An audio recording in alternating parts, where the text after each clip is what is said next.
Oh no, it is an unfortunate back end of a road trip out to the West Coast where the Nets had to travel. It wasn't easy. It wasn't going to be just a walk in the park, despite it being a depleted Portland Trailblazers roster.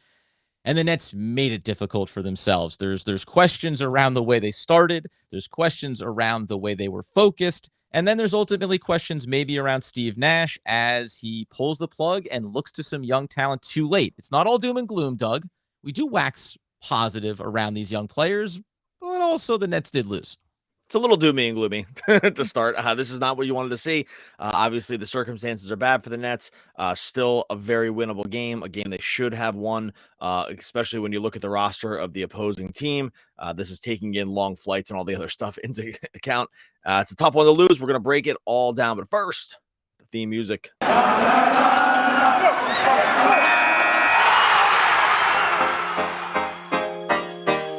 You are Locked On Nets, your daily Brooklyn Nets podcast. Part of the Locked On Podcast Network, your team every day.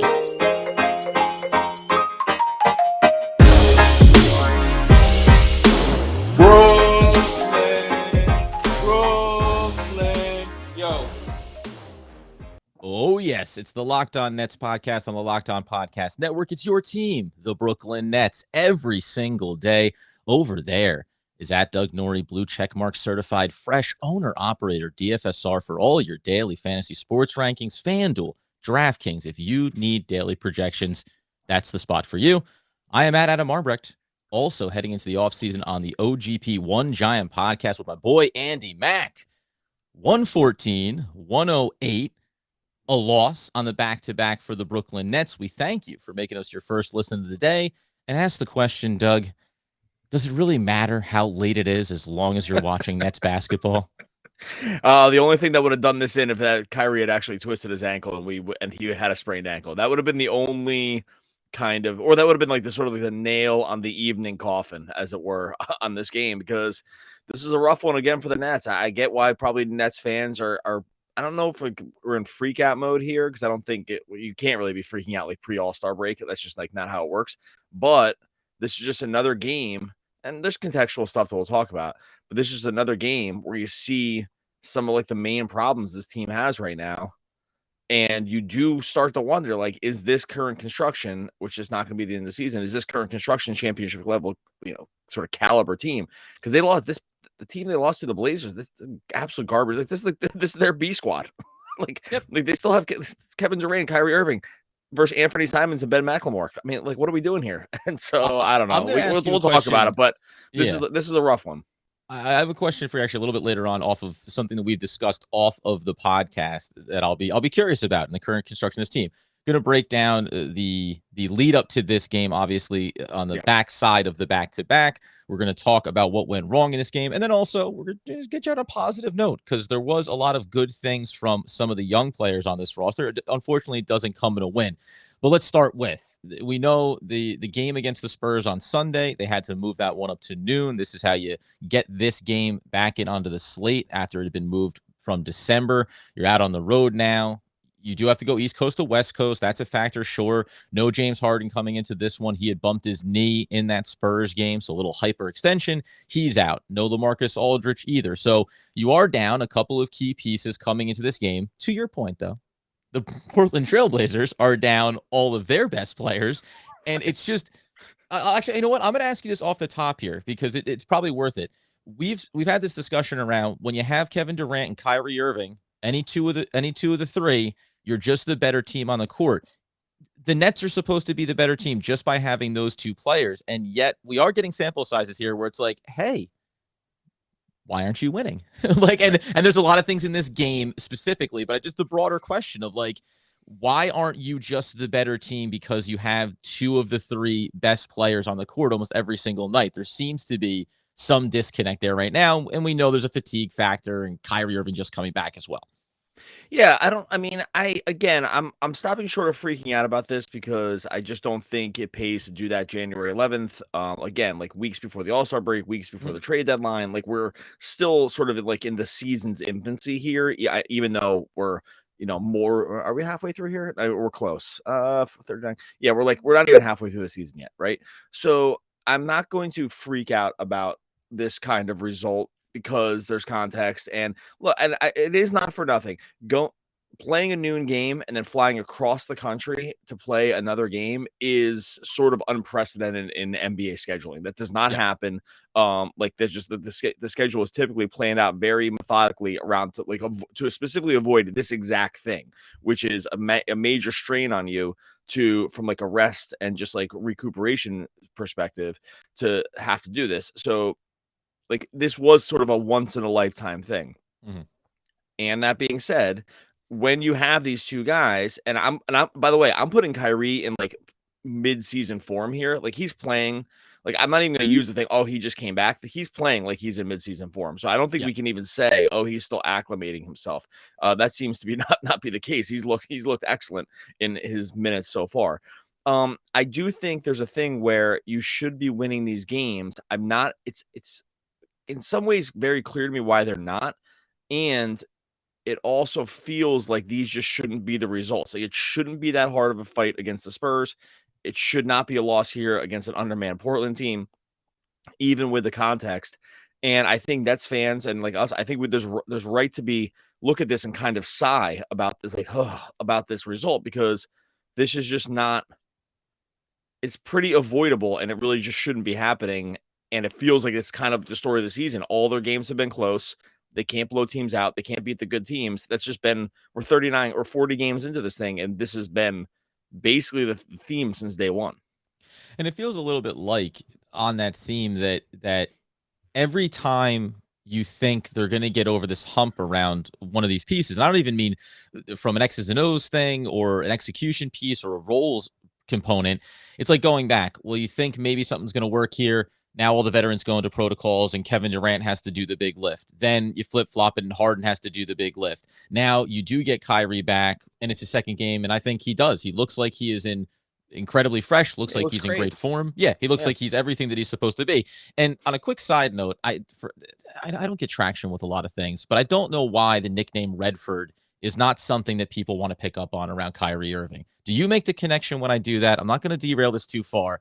Redford, the natural, Robert Redford, does that do anything for anybody? Oh, I had no idea what you were talking about. I mean, I get it now. There it You're is. talking I know. about like Roy Hobbs, like that natural. Is that what you're going for? Yeah, it's a whole thing. Like he's, I would workshop. I would take that one back into the. I would take that one back into the class and just like do the workshop a little bit. Point being is that he's in good form, but I think the one component to your point about this is a very unique, fluky thing around the scheduling and what's happened this year is that every time it looks like we get to a point where we're watching the Nets and saying, now we can start to form concrete opinions, some other little thing comes up that impacts your ability to feel like, hey, this sample size tells me X, this sample size tells me Y. There's been a handful of players that we feel like we know how we stand on them. But for the most part, it was the 18th rotation. We're going to get into it. But it was the 18th starting lineup that the Brooklyn Nets have had this season. And I know a lot of teams have had this as well.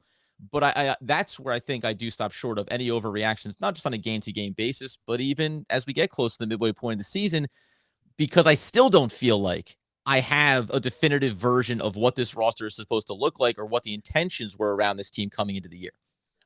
I'll agree with you on there's inconsistency around sort of there's inconsistency around the rotations and the what players are overlapping and all this other stuff. I feel you on that one.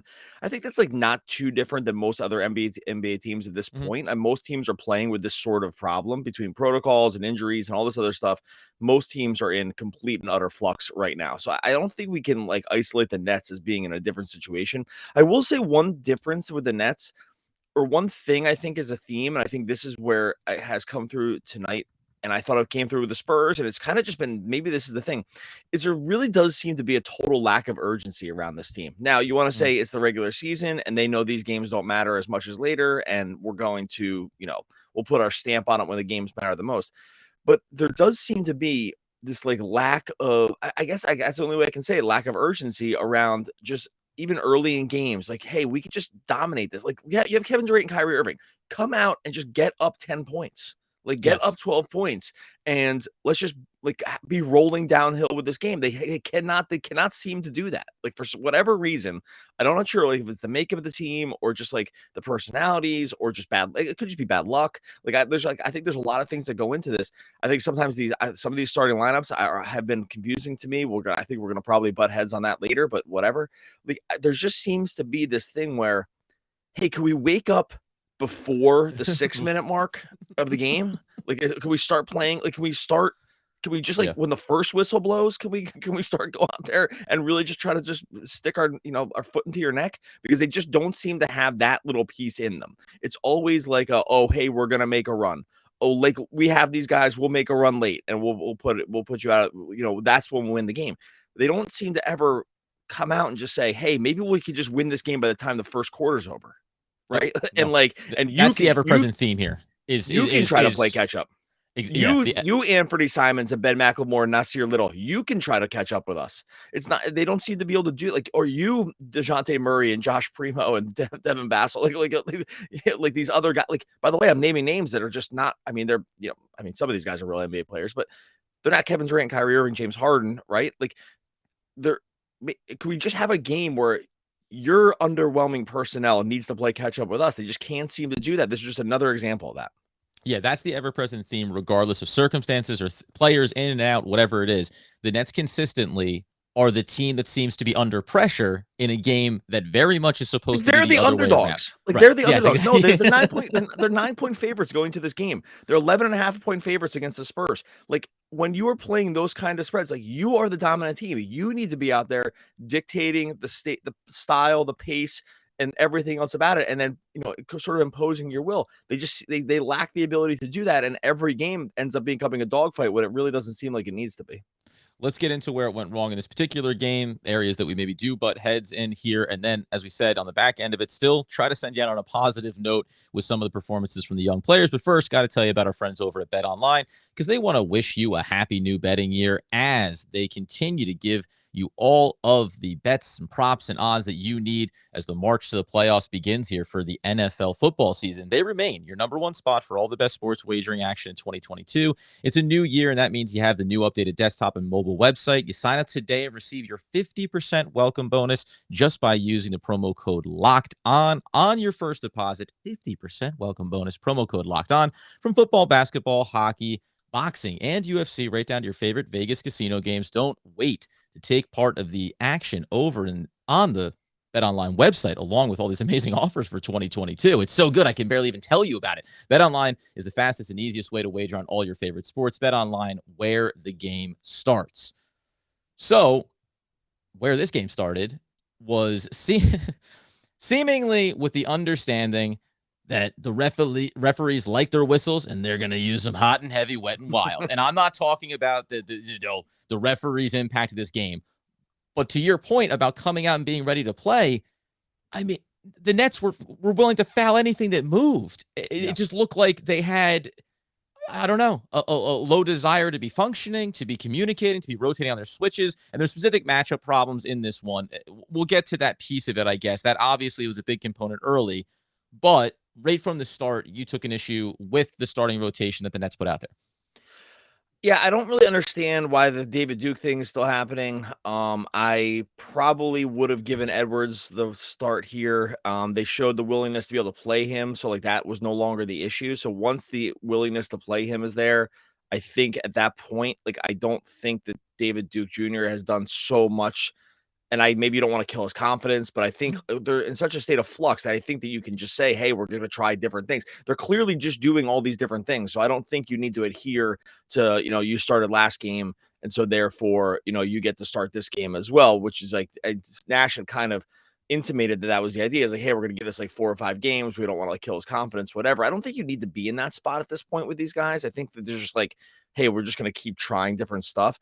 I would not have done this. I thought this before the game, like that I would have probably had at least try to get Edwards out there so there's at least one more floor spacer. Because again, we see what happens when they start these lineups that, yeah, there's like some slashing stuff and cutting stuff, but it's just not enough. It's just not enough. Like I know the athleticism is there, but it's not enough. And the offense is totally bogged down in the first quarter because they can't get spacing.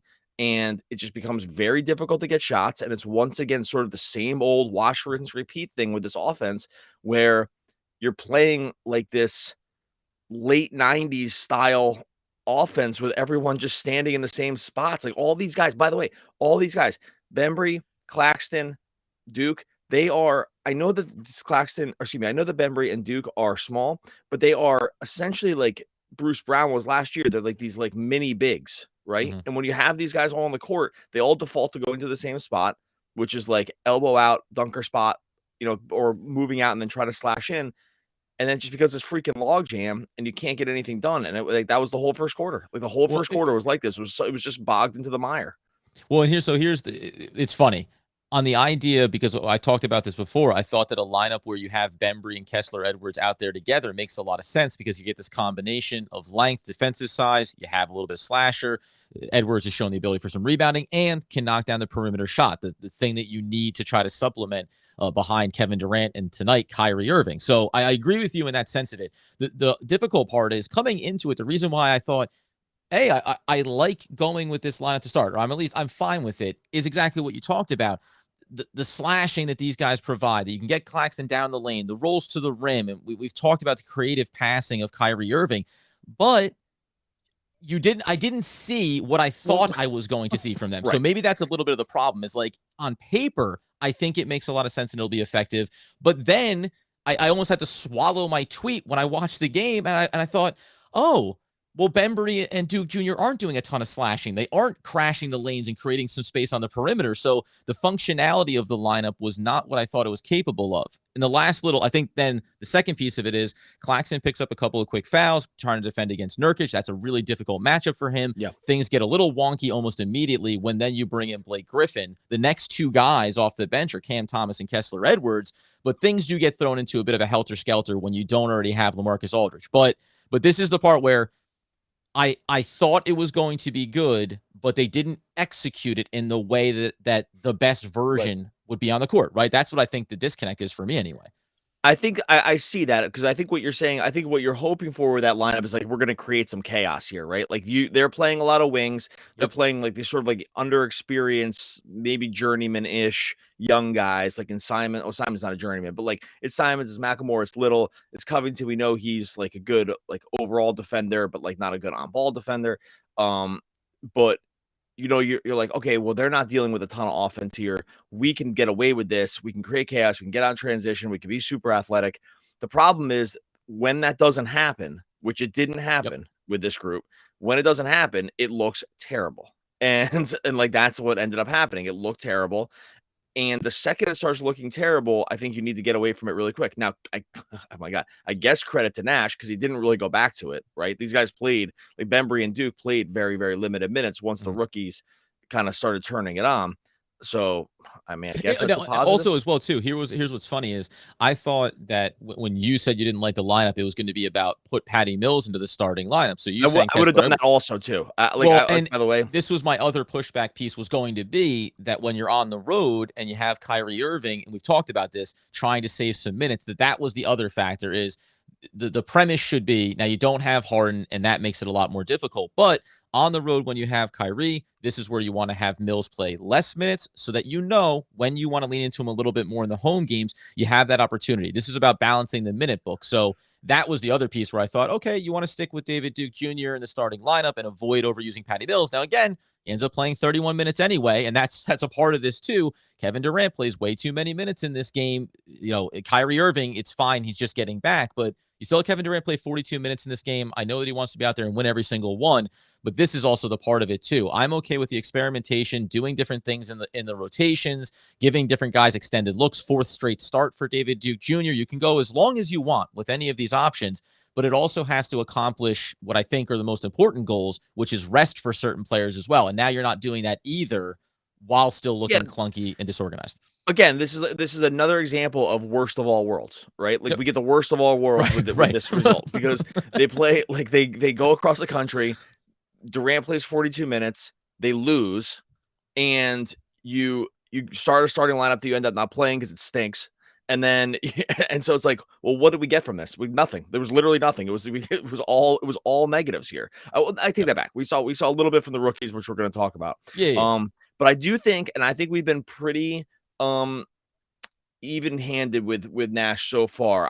If it's me, I have to probably start pushing back on some of these decisions. Like, they just don't seem to make sense prior to the thing starting. They make even less sense when you see it. And I get that he's playing with like a little, like less than a full, not like mentally, but like rotationally less than a full deck of his guys. But there are just other options. And then sometimes to me it looks a little worse when the options that you get pressed into playing because you are down or other things went wrong and those options end up looking better. Like, that is sort of an indictment. I get that it happened, so you end up playing these guys, but because it wasn't the first option, it looks like you did it by default, and then the default thing looks better. And I just thought, I have the receipts on this about the starting lineup. So like, this isn't me coming in here after the fact. And you were honest about like liking it. Like, I think we're honest. I have receipts too. They're just not the best ones. Well, that's fine. Like, I think we're honest about this stuff. I think that's good. Reality, I think we're never gonna put our feet in the sand and just refuse to ever move around things. Like, I think we're fine to admit when we're wrong. But this is just one of these situations where we've been saying it forever. They need a little more spacing. You need to try to get as much spacing as possible. This is the exact team that you can do it against. You can take defensive liabilities. You can start a Cam Thomas. This team is not going to kill you offensively. They're just not. It's Anthony Simons, Ben McLemore, Nasir Little. You can live with some defensive downside by starting some of these other guys because you're just not theoretically going to get killed by it. And to not do that, I just thought it's something of a failing. So we can get into the positives here in a second, but that is my take on this now. Is like, I don't think I've really been totally critical of Nash, and I'm starting to get a little confused about some of the decisions. And I'll go even a little bit more extreme, maybe in that vein here in a second. But first, don't forget to check out the Locked On Now podcast. Been telling you about it. It is, of course, a somewhat unique thing to the Locked On Podcast Network because we have all the local experts. So you're going to get all the insights from local guys like us, but every single team around the league. It's free on all the platforms, so be sure to check that out.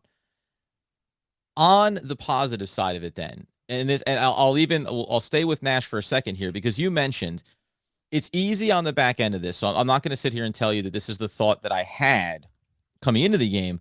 But when you think about the matchup, specifically with Nurkic, and you think about Nicholas Claxton, I can go the extra mile and say, like, you don't have LaMarcus Aldridge. And this is where, once you see the positive returns, when you finally play Day'Ron Sharpe and you start playing more Cam Thomas and you start playing Kessler Edwards, this is where you then go back to the beginning and say, well, would it have been better just to have Kessler Edwards instead of David Duke Jr. in there? Probably. Would it have been better to look at the matchup, understand where Claxton still struggles, and make a different decision about who you want to start? Now, I'm not saying that putting Day'Ron Sharpe into the sauce here right to start the game is the answer, and Blake Griffin's minutes were absolutely terrible. But by the way, the reason why he got brought in is because he's at least thick enough to just bang bodies for a little bit. And I think if there's something that I'll be critical, at least in this moment with Steve Nash, it's that you really set up Claxton for a very difficult task, and borderline you set him up for failure when you tell him to go out there and try to defend with Nurkic underneath the glass in the paint. They went and attacked him with consistency, and at one point early when he picked up those 2 first fouls, the solution was to actually try to switch and put Nicholas Claxton out on the perimeter and just live with the results of Kevin Durant picking up Nurkic in the paint, which we know is not the ideal scenario either. So that's actually something where I think if you're coming in with the starting lineup, you're saying Nicholas Claxton, yeah, do your best, but it's going to get bad. And when you already don't have LaMarcus Aldridge, I think you're setting yourself up for a difficult lift there. We can get positive, but that's one little last piece. It was clearly really tough for him. Like in this matchup, like he was just a total foul box. I actually think 2 of the fouls were probably just him being so frustrated that that it was like not even really a basketball thing at that point. I think that's the second 2 of his fouls, like one where he was trying to establish like thing in the paint and he just hit him. Like that was his 4th foul. And then Nick Claxton did get hurt in this one. He had a hamstring tightness and that's why he ended up sitting out the rest of the game. I actually think we probably would have seen him come back into this game. I don't mind it because I think it's worth, like, he needs to be able to show that he can try to hold up against some of these guys. And I think if you think Claxton's like a future piece or just like, a tradable piece, he needs to be able to show his either ability or like or maybe not, but like to be able to hold up against some of these bigger centers. He clearly couldn't. Like the Blazers made it a very big point to play post up basketball, which in this day and age is a pretty rare thing, but they went to that left or that right block with Nurkic, I don't know, every time in the first quarter, like no matter what the matchup was. So I don't really fault that one too much because I want to see how Claxton holds up in this one. He didn't, but I can't kill the decision making on that part. Now, that being said, his failings get us to this other part, which is we get to see what some of these younger guys like Day'Ron Sharpe are able to do. And if we're going to take positives about it, I that has to be a positive we take from this game. I got to tell you, and we've talked about Day'Ron Sharpe before, and I said it at the start of this game, Clash Bandicoot, loyal follower of the podcast, was talking about wanting to see Day'Ron tonight. And I said, well, you got to hedge your bets here. And he picked up 2 fouls very quickly. And I went, because that's what he struggled with right now, is avoiding the fouls. But then all of a sudden, listen, he does some really good things. You go back to the Spurs game on Sunday. He gave you 6 rebounds, 5 of them offensive, second chance opportunities. That's important. He's obviously an NBA-ready body, so he can be physical with a guy like Nurkic and a guy like, was it Zeller coming in there for them as well. But I'll even go a layer deeper. There's a lot of nice things that he did in this one. The best thing that I took away from what he did in this game was on the defensive end, the switches, and the fact that he was able to stay out on the perimeter against smaller guards and forwards and control himself, not overcommit, not foul beyond the arc, stay in front of them. That's a facet of his game that we hadn't seen yet in these small sample sizes. And if he's capable of doing a bit of that, now again, depending on matchups, right? It wasn't a full strength Portland team, but the fact that he showed that he's capable of doing some of that, that does open up another level of value for him, because now it doesn't feel as limited or restrictive around what you can utilize him to do on both ends of the court. Yeah, look, 24 minutes plus 14. I think, we use plus minus when I want to make a point, and that's it. I cherry pick it only for the times I want to say one something. right now. No, but I think actually plus minus is instructive in situations like this where there's a huge outlier around your minutes and as compared to everybody else in a single game. Yep. And like his plus 24 in this case stands plus 14 in his 24 stands like in really sharp contrast to just about everybody else on the team.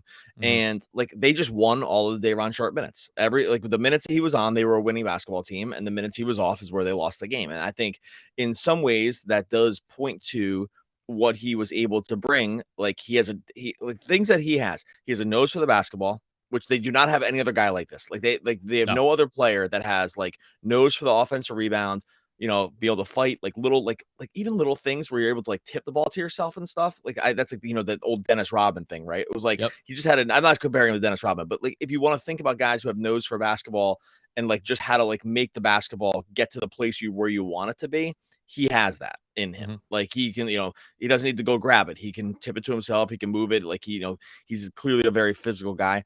I think you saw enough from him and you've seen enough for him to say, okay, we can keep giving it a try. There's still big downsides to his game. Like he doesn't have full body control, especially on the defensive end. This is why he's a total foul box at times. And so he's far, far, far from a complete player. I think he'll still struggle to get minutes because you cannot play him with any of the other bigs, and the other bigs are all ahead of him in the pecking order, like Aldridge, maybe not Blake. That's weird about it. It's actually interesting where he is with Blake, but like Aldridge, Claxton. But the thing is, once you dial out their minutes, there's no minutes left, and he can't play with any of those guys. So I think we'll probably still struggle to see him play a ton. But there's no denying that he clearly can hang, at least in situations like this, where the rest of the other team is inexperienced, or they have one big, and that's kind of it. I thought he was fine. He was good, and I just think. I'm only pumping the brakes because I just don't think the path for him is there. Not that he doesn't deserve the path, but you're not going to give his minutes over the other two guys I mentioned before. And after you back their minutes out, there's just not that much left. And like his minutes were great. Like he plays 30 minutes and they win the game. Like that's kind of where it was going with him. And maybe that piece of where's the criticism lie if you just lean into some more of these guys heavily to make sure that we get to everyone. It wasn't a great shooting performance for Kessler Edwards. Still, though, in 15 minutes, again, the 5 rebounds. You mentioned about nose for the ball. I think that Kessler Edwards is kind of the similar kind of dude of, he just seems to be able to be in and around things. Had a really got up for a rebound on the offensive glass at one point as well. Came up with a steal. And with all these guys, there's always these little things you see and you go, okay, you're going to want to work on that. But the energy boost and that kind of what they brought with a level of pace and desire, like that thing that just seems to be missing. These guys brought, and between the two of them, they end up combining Damian, Sharpe, and Edwards for 12 rebounds in this game. So, there's clearly value there. I'm going to move past Edwards. Real quick, and you couple them with Cam, and like you got really, really good minutes out of these guys. And that's Cam what was important. Was awesome. Cam Thomas was great in this one. He hits the little buzzer beater runner again, so he's showcasing that he has that ability. He goes coast to coast with his ball. I mean, it's the kind of thing that he's done 1,000 times at the college level, and he has no differential in his mind about and I can do it here too. And we've been talking about that a lot. The big piece for me, this is something that we've been waiting on from him. We know his game has it. 4 of 7 from beyond the arc. That is massive because he hasn't been able to do that yet at the NBA level. He can start doing this, and if it happens to be a byproduct of when Kyrie Irving is on the floor and the way that the game flow looks, now you're talking about something. Now you're adding another perimeter shooter. We think Kessler Edwards has that ability. If Cam Thomas starts to do more of this, now you're building up. We assume when Joe Harris gets back. Now you have a handful of guys that can do that and creates a flexibility to the lineup. But I thought this was among Cam Thomas's better performances so far in his young career. And I thought this is not retroactive either. He's another guy that I would have thought about starting in this spot too, just for the ability to like add another scorer, because you can give up the defensive stuff. If you start like him and then you start Bembry, like if you switch that up, you put him in the David Duke spot and start Bembry, it just gives you that other like sort of mini 3-level scorer, a little bit of a threat. He gives you spacing because you absolutely cannot leave him like wide open around the 3-point line because he will make it. And he just adds like that one little piece that allows for the spacing a little bit more. And then you get either Bembry or Duke. I probably would play Bembry if I was starting Cam, just for a little more size. But like, again, like this is the opportunity to try to do that. And it's like, I just feel like it's a little bit of a failing to not realize that like, this is what you kind of need in this situation. And maybe I'm just playing the results because he was really good in this game, but I still think that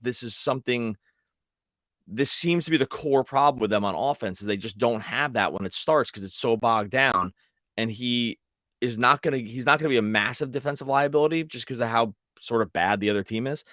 And I think we just saw it. And it's again, like he was a plus, he was 0 for this game, but 26 points, like 26 minutes, 8 for 12, 4 for 7 from 3, 21 points.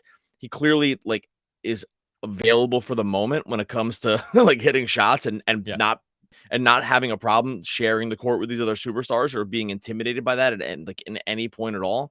And I don't know. It was just it's positive. It's positive, but I wish he played 29 minutes instead of 30, and then maybe they win all stuff, right? It's 4 more for Day'Ron, 4 more for Cam Thomas, 3 more for Kessler Edwards, and the rookies help you win this game. Right. I think, again, not to be retroactive about it, but when you mention that, it does feel like, well, if you start Cam Thomas instead of David Duke Jr., then you can play this process of saying, and then maybe because it's Kyrie and it's his second game back, when you take him out, you can throw in David Duke Jr. for a couple of minutes there and then start to rotate through some of your other offensive weapons. Now, again, the big missing piece of LaMarcus Aldridge and what that means to the second unit. This was a game where I'll get out on this. I was happy to sacrifice the offensive output or whatever you were going to lose by not having Patty Mills be available for you. Like, I think at some point, if we're going to case this inside of Steve Nash and some of our criticisms, at some point you need to be willing to just turn something off here. And whatever you're experimenting with, I like seeing all the rookies get minutes, but I have a really hard time sitting here and watching 31 from Patty Mills, seeing that you still give Blake Griffin 11. James Johnson, some people seem to be really high on him. I'm not as positive around what he's doing. This is where I look and I say, unless you're going to give me an explanation that Bruce Brown isn't playing for a very particular reason, it does become odd that you're not utilizing that player, especially for some key sequences when you need to get stops, when you need all the things that he's done for you. So there's probably some layers. He's just probably on his way. I think we're going to see just this is like the beginning stages of Bruce Brown not being in net. Like after the season, he's on the 1-year contract, and these are the first steps to saying like we're not bringing you back. And you don't have a future here. I don't know. I'll leave you with this cliffhanger because I think there's he and David Duke Jr. I think fall into this category of you're trying to showcase what David Duke Jr.'s value may be. If you're thinking about any possibility of any moves or whatever, and somebody's going to want a young player, a talented guy, these are the guys that, as we say, Bembry's established himself. These are guys you throw in on things, whatever's going to be available. We're going to take a look at some of that stuff over the next few weeks, but But I think you're right. I think it probably was a little bit more written on the wall in the contract that he signed coming back, and we could have maybe assumed it. Then you look at the additions and the way the season has played out, and it does just feel like that's going to be coming to an end. So, listen, the good news is it's really late, and the Nets lost. I'm awake now, baby. And here's the best part is they're going to play in Chicago at 10 o'clock on Wednesday night. So it's There you go. it's the gift that keeps on giving. It's all good. We still get hoops. All right. Head over to YouTube. Love all the numbers we're doing on YouTube. So just make sure that you're going over there. This episode and more are going up there every single day. Like and subscribe over there. Leave some comments. We try to get into the comments as much as possible. Respond to everything as well. So subscribe to the YouTube channel. I will put the link in the show notes. A lot of decisions to be made from a coaching perspective. I guess some mistakes you never stop paying for. Roy Hobbs. Oh.